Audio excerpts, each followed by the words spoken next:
Hey guys, Joebizz34 back again, and this review is fresh out of the box. I just got this a little while ago and opened them up, shared some pics so far on Facebook, and this is an awesome piece. And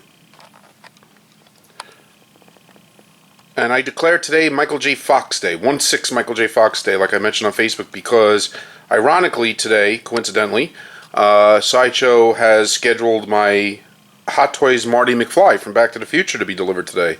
I was hoping to get him so that we could have did some group shots here of the two together, because let's face it, nothing says 80s nostalgia more than Teen Wolf and Back to the Future and Michael J. Fox. You're talking about a guy that was a big star of that time.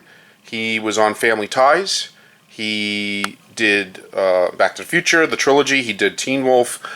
Teen Wolf did spin off a sequel that he wasn't in, but it did continue, and then now it's a television show to this day where they kind of re-imaged it or rebooted it. So two franchises, and this movie has a lot of history to it because this movie actually was made and completed before Back to the Future, and I believe it was Eric Stoltz that was filming Back to the Future, and they didn't like what was happening, I guess, using him in the lead, and the director, Robert Zemeckis, wanted Michael J. Fox all along, but because of Family Ties and because he was doing Teen Wolf, he had scheduling conflicts. But I guess all the planets aligned, and when they threw away the footage they had used so far with Eric Stoltz, they brought Michael J. Fox in. So we were very close to having somebody different play Marty Mcfly. And I'll get more into that when I review that figure when it shows up. Unfortunately, it probably won't show up. It's probably going to show up too late today, so I probably won't be able to do that figure review until another day. But this movie was, from what I remember reading, this movie was actually shelved. And because of the popularity of Back to the Future, they decided to go ahead and release this movie. And this, in its own right, has become a cult classic. And I remember seeing it in the theaters, and I loved it. You know, at first I didn't understand it. I wasn't sure if it was supposed to be like a horror movie or a comedy, but I guess it was kind of a little bit of both. And then when you kind of started to watch it and realize what they were going for with the movie, and it was kind of more of like almost like a spoof, you know, it became very enjoyable. And to this day, you know, I love watching this film, and it has a very good moral behind it as far as, you know, him, you know, abusing the powers of the wolf and realizing that he could do stuff on his own. So it was a nice message, and it was a, you know, nice movie, and it's a cult classic. And Johnny brought this figure to life, collaborating, you know, with other people to bring this figure in. And there's his logo and his name, CKE, right there.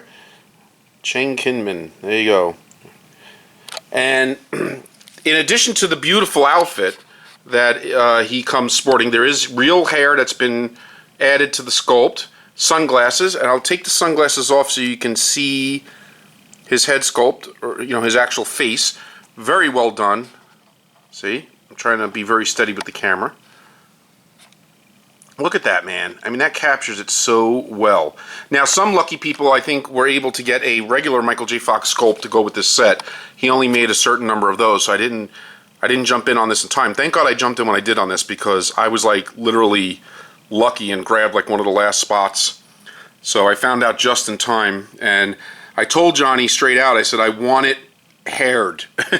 And then I think he, you know, I think at first he was going to do a combination of both, and then decided just the heck with it, he did all of them like that, which I'm glad he did, because it really brings the figure to another level.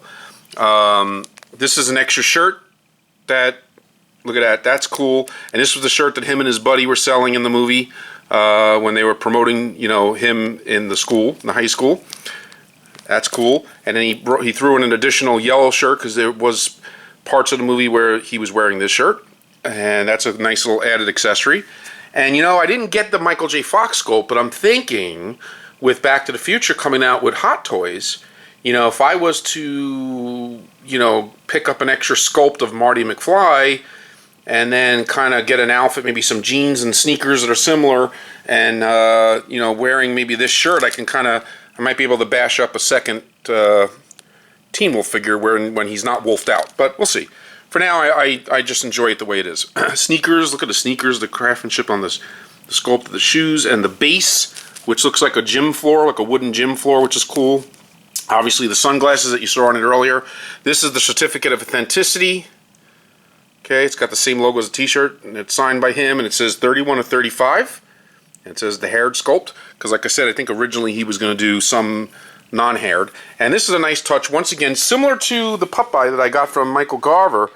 This is a kind of a new thing that guys are doing, which I think is pretty cool. It's a progress book, and there's the sculpt of the regular Marty, not Marty, excuse me, Scott Howard, the you know, the non-wolfed out version of him that he had a few made, and I think it's very well done as well. I mean, the sculpt is very nice. I personally wasn't too upset not to get that sculpt because, to be honest with you, I feel like you know, if you're gonna have Teen Wolf, there it is, all painted, and it's cool. And it does kind of resemble him more from that time period, that movie. So very good job all around. That's the sculpt that looked before it was haired.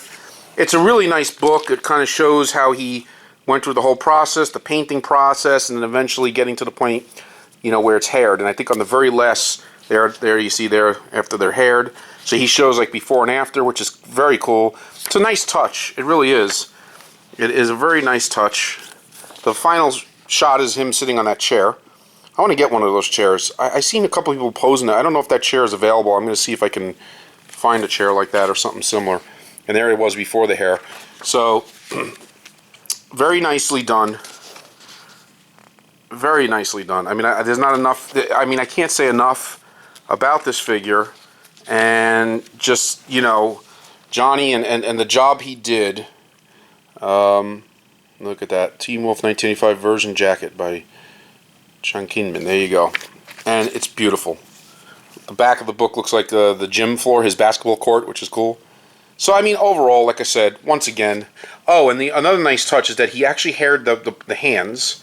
So there is hair mixed in with the sculpt, if you could see there. I don't want to blur it out, but you could see a little bit. You see the hair coming off the hands, which is a very nice little touch.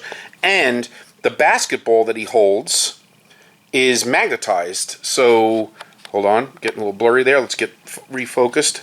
So the basketball is magnetized to the hand. Now it's not incredibly strong, but it's strong enough that if you get it right, the hand will kind of like stick to the ball, like magnetize to the ball, so that you can pose him in different positions holding the ball without worrying about the ball dropping. But the ball will drop if you move it around too fast. The magnet is not that strong, but it's great. It's a nice extra touch because it's strong enough to hold its place and hold its pose, which is great.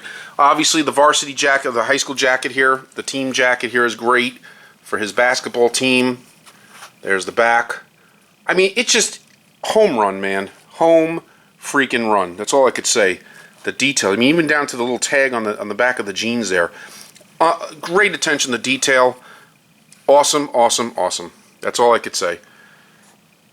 Well, that's it for now. I can go on and gush all I want, but, you know, the picture's worth 1,000 words. Speaks for itself. Everybody knows this figure is great. Anybody who owns this figure, in addition to me, I think is equally as happy. What's there bad to say? I mean, honestly, from a custom standpoint and in professionalism, as far as the way the box... Here's the back of the box. That shows a slightly different... There's his hand holding the basketball. Okay, and, of course, I gotta mention the clothing. Okay?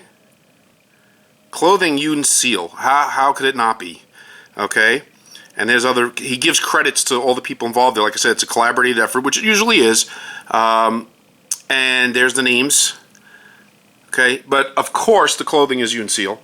And I'm glad I didn't forget to mention that because, you know, you could definitely see her work in this figure, in this outfit. It fits like a glove. It's perfect. Again, home run. 10 out of 10. Honestly, there's nothing negative I could say about this figure. Nothing. It is a 10 out of 10 for what it is. Alright guys, I'm done gushing because that's all I would do, and I don't want to bore you by making this video go on too long just to continue to hear me gush. Till next time guys, this is Joebizz34. Peace out.